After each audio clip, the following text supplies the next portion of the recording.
മക്കളെ 100% പ്ലേസ്മെൻറ്റ്സ് എന്നുള്ളതൊരു മിത്താണ്. സത്യത്തിൽ 100% പ്ലേസ്മെൻറ്റ്സ് എന്ന് പറഞ്ഞൊരു സംഭവം ഇല്ല. പ്ലേസ്മെൻറ്റ് അസിസ്റ്റൻസ് ആണുള്ളത്.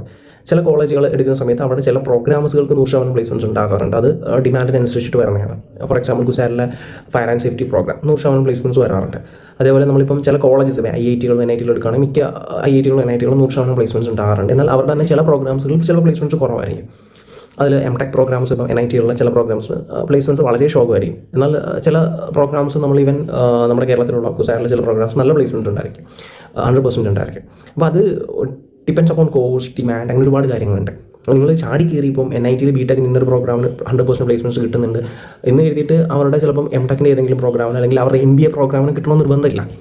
കുസാരിൽ ചിലപ്പം ഫയർ ആൻഡ് സേഫ്റ്റിക്ക് 100% പ്ലേസ്മെൻറ്റ്സ് ഉണ്ട്, അല്ലെങ്കിൽ MTechന് ഇൻഡസ്ട്രിയൽ സേഫ്റ്റി എന്ന പ്രോഗ്രാം ഉണ്ട്. അതിന് ഞാനിപ്പോൾ അവിടെ ഫസ്റ്റ് ഇയർ പഠിക്കുകയാണ്. അപ്പോൾ ലാസ്റ്റ് 3 years ആയിട്ട് 100% പ്ലേസ്മെൻറ്റ്സ് ഉണ്ട് എന്ന് എഴുതിയിട്ട് നെക്സ്റ്റ് ഇയറിൽ 100% ഉണ്ടാകാമെന്നോ അല്ലെങ്കിൽ അവരുടെ ബാക്കിയുള്ള MTech പ്രോഗ്രാംസിൽ 100% ഉണ്ടാകാം എന്ന് പ്രതീക്ഷിച്ചിട്ടൊന്നും നിങ്ങൾക്ക് ജോയിൻ ചെയ്യാൻ പറ്റില്ല. അപ്പം അതെന്ന് പറഞ്ഞു കഴിഞ്ഞാൽ ബേസിക്കലി നിങ്ങൾ നോക്കേണ്ട ഒരു കാര്യം വെച്ചാൽ നിങ്ങളുടെ ഇൻട്രസ്റ്റ് നോക്കുക. നിങ്ങൾക്ക് ഏത് കോഴ്സാണ് ചെയ്യാൻ ഇൻട്രസ്റ്റ് നോക്കുക. പ്ലേസ്മെൻറ്റ്സ് തന്നെയാണ് നിങ്ങൾ ഫോക്കസ് ചെയ്യുന്നതെങ്കിൽ ലാസ്റ്റ് ഇയേഴ്സിന് ട്രെൻഡ് നോക്കുക. ലാസ്റ്റ് 3 years അല്ലെങ്കിൽ 4 years നോക്കുമ്പോൾ ഓക്കെ പ്ലേസ്മെൻറ്റ്സ് ഉണ്ട്, സോ വിച്ച് മീൻസ് ഇതൊരു ഡിമാൻഡിങ് കോഴ്സാണ്, അല്ലെങ്കിൽ ഇതിന് ജോബ് ഓപ്പർച്യൂണിറ്റീസ് ഉണ്ട്, നമ്മൾ ഓഫ് ക്യാമ്പസ് പോലും ചിലപ്പോൾ ജോലി കിട്ടാനുള്ള സാധ്യതകളുണ്ട്.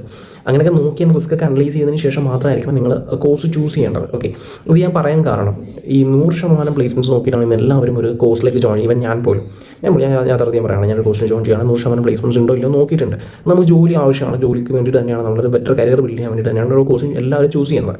പക്ഷേ നമ്മളിപ്പോൾ ഓൺലൈൻ എഡ്യൂക്കേഷൻ പ്ലാറ്റ്ഫോംസ്, ഞാൻ അതിൻ്റെ അതർ സൈഡിൽ നിന്ന് വർക്ക് ചെയ്തിട്ടുള്ളതാണ് നെറ്റ് കൗൺസിലിംഗ് ഫീൽഡിൽ. അവർ പ്യുവറായിട്ടും സെല് ചെയ്യുന്നൊരു പോയിന്റ് 100% പ്ലേസ്മെൻറ്റ് അസിസ്റ്റൻസ് എന്നുള്ളതാണ്. അത് ലൈറ്റായിട്ടായിരിക്കും അവർ എഴുതുന്നുണ്ടായിരിക്കും. പലപ്പോഴും വിദ്യാർത്ഥികൾ ട്രാപ്പിലാവാറുണ്ട്. അവർ 100% പ്ലേസ്മെൻറ്റ്സ് എന്നുള്ള തെറ്റിദ്ധാരണയിൽ വീഴാറുണ്ട്. അതൊരു മാർക്കറ്റിംഗ് സ്ട്രാറ്റജിയാണ്. ഓക്കെ, അപ്പോൾ അത് നിങ്ങൾ ശ്രദ്ധിക്കണം. 100% പ്ലേസ്മെൻറ്റ് അസിസ്റ്റൻസ് ആണ്. ഞാൻ പറഞ്ഞ പ്ലേസ്മെൻറ്റ് എക്സ്പെക്ട് ചെയ്ത് നിങ്ങൾ ഒരിക്കലും സ്കിൽ കോഴ്സ് ചെയ്യാൻ. ഞാൻ ഡിജിറ്റൽ മാർക്കറ്റിംഗ് ഡാറ്റ അനലിറ്റിക്സ് തുടങ്ങി 2 സ്കിൽ കോഴ്സ് ചെയ്തൊരു വിദ്യാർത്ഥിയാണ്. ഞാനത് പഠിക്കാൻ വേണ്ടി ജസ്റ്റ് ചെയ്തതാണ്. ഞാൻ പ്ലേസ്മെൻറ്റ് വേണ്ട അങ്ങോട്ടേക്ക് മെയിൽ വെച്ചിട്ടുണ്ട്. ഡാറ്റ അനലിറ്റിക്സ് ഞാൻ വർക്ക് ചെയ്ത പോലെ തന്നെയാണ്. കാരണം എനിക്ക് എൻ്റെ ആവശ്യമില്ലായിരുന്നു, എനിക്ക് അഡ്മിഷൻ കിട്ടി. ഓക്കെ, നല്ല ക്ലാസ് കാര്യങ്ങളൊക്കെ നമുക്ക് നല്ല രീതിയിൽ അവർ ഡെലിവർ ചെയ്യുന്നുണ്ടായിരിക്കും. അത് ഏത് ടെക് കമ്പനീസ് ആണെങ്കിലും ചില ടെക് കമ്പനീസ് വളരെ മോശമായിട്ടായിരിക്കും നമുക്ക് ക്ലാസ് ഡെലിവർ ഉണ്ടായിരിക്കുക. അത് പലതരത്തിലുള്ള കമ്പനീസ് ഉണ്ട്.